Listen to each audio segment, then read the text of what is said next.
Hi guys, welcome back to the channel. Situated on 7,500 square feet of land in the quiet residential community of Flamingo Beach is this lovely two-floor income-earning property. The main house consists of 3 bedrooms, 2 bathrooms, his and hers walk-in closets, living room, kitchen, dining room, laundry, and a double-car garage. To the front of the building is also a 1 bedroom, 1 bathroom, living, dining, kitchen apartment with own light and water meters. A 2 bedroom, 2 bathroom apartment with living, dining, kitchen, walk-in closets is to the rear of the building with own light meter and sheer water meter with the main house.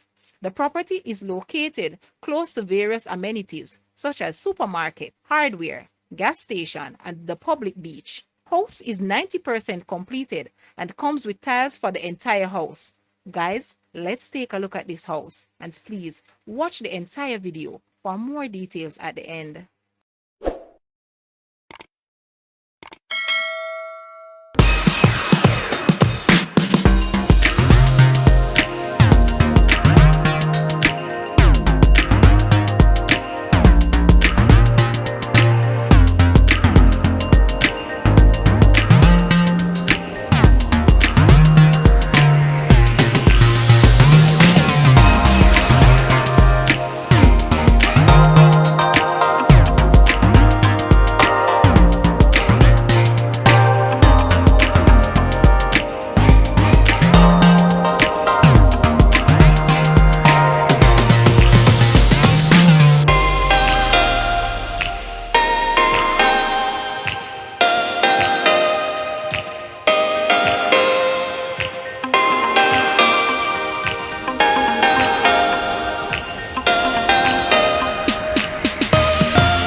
The asking price for this house is Jamaican $52.95 million or US $344,000. To purchase or make an offer, please take a look at your screen or you may visit the description area below for full details. If you like this video, please hit the like button and also share with a friend. Thanks for watching, guys.